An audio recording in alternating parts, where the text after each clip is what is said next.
आम आदमी पार्टी ने दिल्ली में जल्द चुनाव की मांग करते हुए एक बार फिर सनसनीखेज आरोप लगाए हैं। आपके नेता अरविंद केजरीवाल ने आज आरोप लगाया कि उनके 15 विधायकों को खरीदने की कोशिश की जा रही है और जोड़ तोड़ से सरकार बनाने के लिए बीजेपी हर हथकंडा अपना रही है। अपने 26 विधायकों के साथ राष्ट्रपति से मुलाकात करके केजरीवाल ने दिल्ली में जल्द से जल्द चुनाव कराने की मांग की।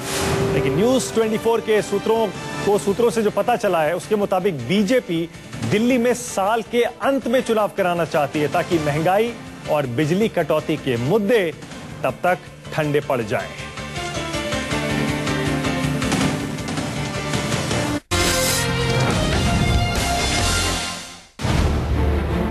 दिल्ली में जल्द चुनाव को लेकर आम आदमी पार्टी के 27 विधायक आज राष्ट्रपति प्रणब मुखर्जी की चौखट पर पहुंचे।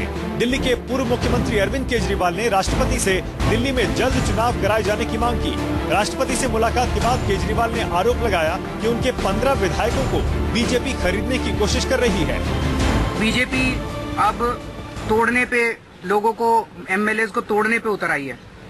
हमारी आम आदमी पार्टी के 15 एमएलए को पिछले एक महीने में अप्रोच किया गया है।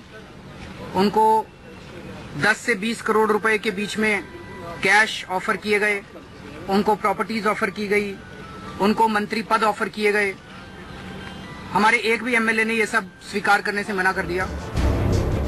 एक तरफ आम आदमी पार्टी के लोग आज राष्ट्रपति से मिलने की तैयारी कर रहे थे, उससे पहले दिल्ली के उपराज्यपाल गृह मंत्री से मिलने पहुंच गए। हुई है जो प्याज और आलू की स्थिति है उसको लेके वो पूछ रहे थे कि क्या हम लोगों ने बंदोबस्त किया है, वो मैंने बता दिया। आप लोगों को तो सब मेजर्स मालूम ही है, पिछले 2 महीने से कार्रवाई चल रही है। सियासी गलियारे में इससे पहले की चर्चा गर्म हो, सरकार बनाने की खबरों को उपराज्यपाल ने नकार दिया। बड़ा सवाल ये है कि दिल्ली में चुनाव कब हो। हर पार्टी अपना नफा नुकसान देख रही है। कोई ये चाहता है कि तत्काल प्रभाव से दिल्ली में चुनाव हो जाए, जबकि दूसरी पार्टियां ये चाहती हैं कि थोड़ा रुक कर चुनाव हो। इन सब के बीच सबकी नजरें गृह मंत्रालय पर भी टिकी है, जिसे ये तय करना है कि कब कराना है कब नहीं, और इसके लिए अपनी अनुशंसा भेजनी है। न्यूज 24 को मिली जानकारी के मुताबिक दिल्ली में चुनाव के पहले बीजेपी एक माकूल माहौल बनाना चाहती है।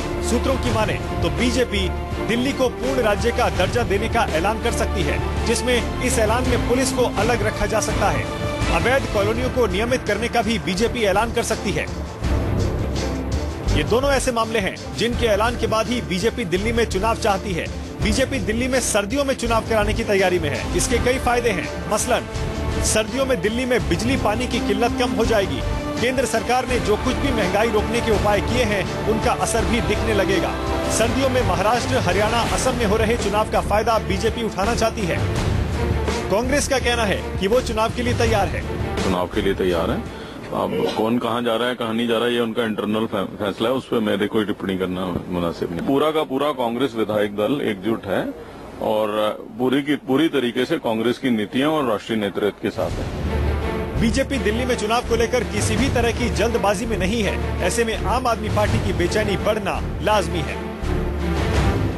सूत्रों से मिली जानकारी के मुताबिक लेफ्टिनेंट गवर्नर ने सभी तरह की संभावनाओं पर विचार किया, लेकिन सरकार बनाने की सारी कोशिशें नाकाफी साबित हुई। अब सिर्फ और सिर्फ एक ही उपाय बचा है, दिल्ली में चुनाव कराना। कब और कैसे, इसी बात की ताकीद के लिए बकायदा वो गृह मंत्रालय भी गए थे। अब सारी चीजें गृह मंत्रालय पर टिकी हुई हैं, जिन्हें इस बात को तय करना है कि दिल्ली में चुनाव कब कराना है। कैमरामैन राकेश के साथ कुमार कुंदन, दिल्ली, न्यूज़ 24। मोदी सरकार के सामने अब तक का सबसे बड़ा संकट खड़ा हो गया है। 90 हिंदुस्तानी खूंखार आतंकियों के कब्जे में हैं और सरकार के सामने इन्हें सही सलामत वापस देश लाने की चुनौती है। आपको याद ही होगा, हाल में 44 भारतीयों को इराक में ISIS के आतंकियों ने अगवा कर लिया था। आज तक उनका कोई सुराग नहीं है। अब तिकरीत शहर से अल बगदादी के आतंकियों ने 46 भारतीय नर्सों को उठा लिया है और एक अज्ञात जगह पर ले गए हैं।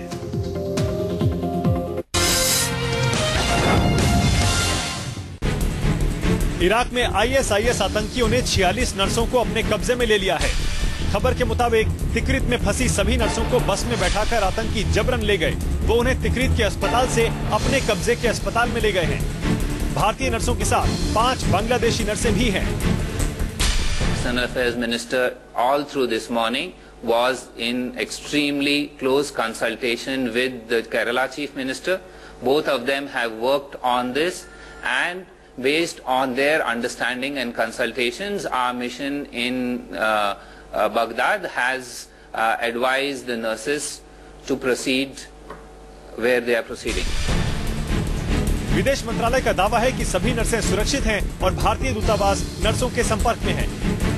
वहीं केरल के सीएम उमेन चांडी ने इसी मुद्दे पर आज विदेश मंत्री सुषमा स्वराज से मुलाकात की।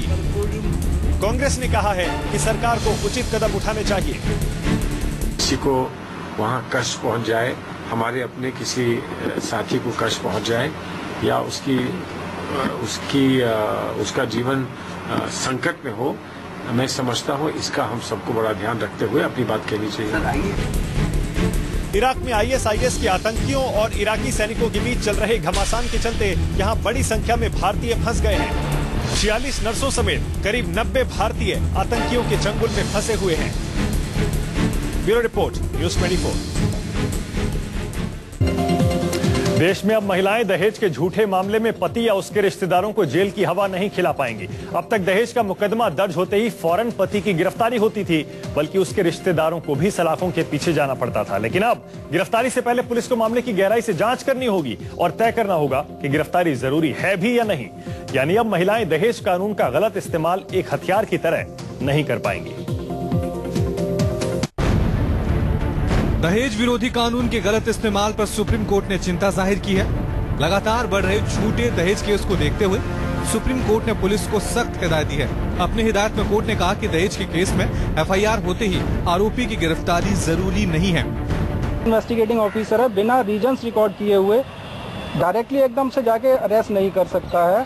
और कोर्ट ने ये भी कहा है कि अगर उस रीजंस को जो मजिस्ट्रेट कोर्ट है वो कंसीडर करेगा, उसे लगता है ये रीजंस वैलिड है, तभी अरेस्ट के लिए परमिशन दे सकता है, अदरवाइज अरेस्ट की जरूरत नहीं है। और सबसे बड़ी चीज इसमें ये है, कोर्ट ने अगर कहा अगर ये जरा से भी ये मिसयूज किया जाता है तो ना केवल पुलिस ऑफिसर बल्कि मजिस्ट्रेट भी कंटेम्प्ट और डिपार्टमेंटल प्रोसीडिंग दोनों के लिए लायबल होगा। दहेज के केस में सुप्रीम कोर्ट ने नई व्यवस्था दी है। पुलिस मामले में आरोपी को अपने आप गिरफ्तार नहीं कर सकती है। मामले में ऐसे कदम की वजह बतानी होगी जिनकी न्यायिक समीक्षा की जाएगी। कोर्ट ने माना कि दहेज के केस में फौरन गिरफ्तारी भ्रष्टाचार का बड़ा सोर्स बन गया है। पुलिस वाले कानून का गलत इस्तेमाल कर रहे हैं। मामला बिहार का है, जहां एक महिला ने अपने पति और ससुराल वालों पर आरोप लगाया कि उसके ससुराल वालों ने 8 लाख रुपए, एक कार, वॉशिंग मशीन और फ्रिज की डिमांड की और जब डिमांड पूरी नहीं हुई तो उस महिला को ससुराल वालों ने घर से बाहर निकाल दिया। सुप्रीम कोर्ट के इस फैसले का जहां लोगों ने स्वागत किया है, वहीं महिलावादी संगठनों ने इस पर आपत्ति दर्ज की है।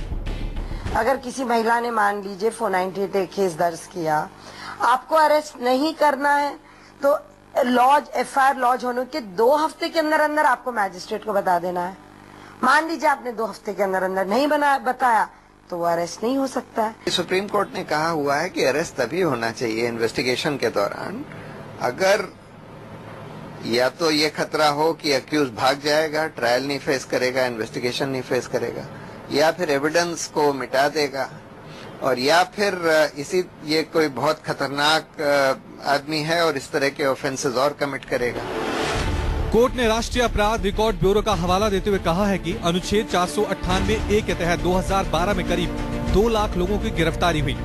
2012 में जितनी गिरफ्तारी हुई उनमें से 1/4 महिलाएं थी। महज 15% मामलों में ही आरोपियों को सजा मिल पाई है। कोर्ट का कहना है कि इन आंकड़ों को देखते हुए लगता है कि इस कानून का इस्तेमाल पति और उनके रिश्तेदारों को परेशान करने के लिए हथियार के तौर पर किया जा रहा है। प्रभाकर मिश्रा, दिल्ली, न्यूज़ 24। बीजेपी महासचिव अमित शाह को Z+ सिक्योरिटी देने के सरकार के फैसले पर विपक्षी दलों ने सवाल खड़े किए हैं। अमित शाह को रूलिंग पार्टी बीजेपी का अगला अध्यक्ष माना जा रहा है और कल ही उन्हें Z+ की खास सुरक्षा देने का फैसला किया गया था। आज कांग्रेस ने सबसे पहले इसे लेकर मोदी को घेरा। सुरक्षा का जहां तक प्रश्न है, सामान्यतः IB के द्वारा जो सूचना प्राप्त होती है उसी आधार पर हमारा मंत्रालय निर्णय करता है। तो निर्भर करता है, एक कमेटी रहती है जो थ्रेट परसेप्शन देखती है। शायद अमित शाह जी को बहुत ज्यादा खतरा है, हमारी तरफ से उनको SPG मिल जाए तो क्या दिक्कत है। सत्ता बदलती है तो अपने हिसाब से तो लोग काम करते ही हैं। अब उनको सबसे राइट हैंड है मोदी जी के अमित शाह जी, तो वो तो जो चाहें वो उनको मिल सकता है। बुलेट ट्रेन चलाने का सपना पूरा करने की दिशा में आज देश ने पहला कदम आगे बढ़ा दिया। भारत की पहली सेमी बुलेट ट्रेन का ट्रायल रन कामयाब रहा, जिसमें दिल्ली से आगरा तक का सफर 1.5 घंटे में तय किया गया। देश में यह पहली बार है जब किसी ट्रेन ने 160 किलोमीटर प्रति घंटे की स्पीड से फर्राटा भरा है।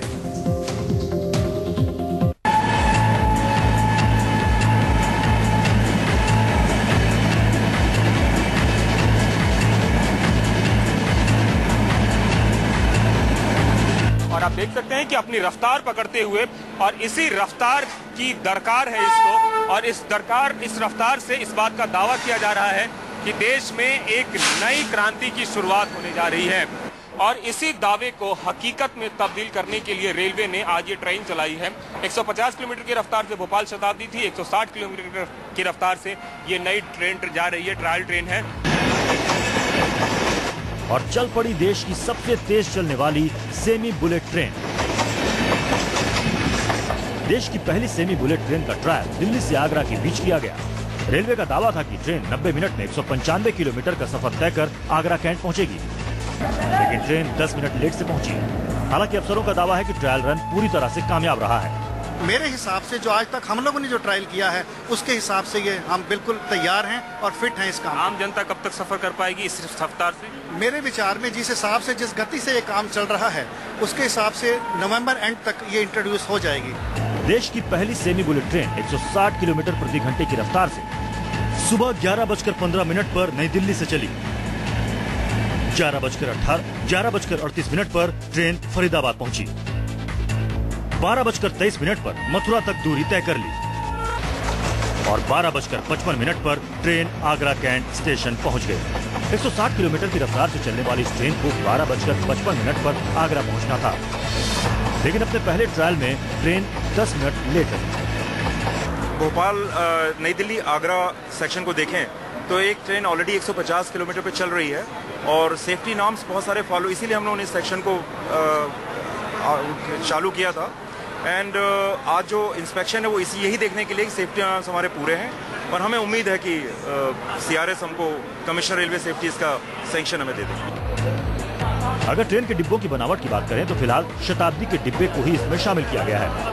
तो दूसरा स्टेप बुलेट ट्रेन की तरफ है। हमारी भी उम्मीद है कि ये ट्रेन जल्दी आएगी और पूरी तैयारी के साथ ट्रेन निकलने को तैयार है नई दिल्ली रेलवे स्टेशन से, और इस उम्मीद के साथ कि आने वाले दिनों में high speed train bullet train में जल्दी ही बदलेगी। अगर सब कुछ ठीक ठाक रहा तो अगले 4 महीनों के बाद ये ट्रेन जनता के लिए शुरू कर दी जाएगी। फिलहाल दिल्ली से भोपाल के रूट पर इसकी शुरुआत की जाएगी। आने वाले समय में दिल्ली चंडीगढ़ रूट पर भी हाई स्पीड ट्रेन चलाने की तैयारी। कुमार कुंदन, दिल्ली, न्यूज़ 24। तरसा कर ही सही, लंबे इंतजार के बाद आखिरकार मानसून ने दिल्ली NCR में दस्तक दे दी है। दिल्ली वालों को गर्मी और उमस से राहत मिली तो बारिश की बूंदों ने सूखी प्यास बुझा ही दी। दिल्ली समेत उत्तर भारत के कई हिस्सों में मानसून ने अपनी दस्तक दे दी है। दिल्ली NCR में सुबह से मंडरा रहे काले बादल दोपहर में जमकर बरसे। सुबह से हो रही भारी उमस के बाद हरियाणा, पंजाब, पश्चिमी उत्तर प्रदेश और दिल्ली के कई हिस्सों में जमकर बारिश हुई। मौसम विभाग के मुताबिक मानसून की बारिश की शुरुआत हो चुकी है, जो अगले कुछ दिनों तक ऐसे ही जारी रहेगी। फैक्टर्स को ध्यान में रखते हुए मौसम विभाग ने आज डिक्लेयर किया है कि मानसून NCR दिल्ली में पहुंच चुका है। साथ ही साथ पूरा पंजाब कर पूरे हरियाणा के इलाकों में मानसून पहुंचा है। यहां तक कि उत्तरी राजस्थान कुछ हिस्सों तक मानसून ने आज अपनी दस्तक दी है। एक और जहां मानसून आने से किसानों में खुशी की लहर है, तो वहीं राजधानी दिल्ली में जगह जगह हुए जलभराव के चलते जाम की समस्या से लोगों को दो चार होना पड़ा है। पानी निकासी की सही व्यवस्था न होने के चलते गाड़ियों की रफ्तार पर ब्रेक लग गया और गाड़ियां रेंगती नजर आईं। मौसम विभाग के मुताबिक अगले 24 घंटे में दिल्ली और इसके आसपास के इलाके में भारी बारिश की संभावना है।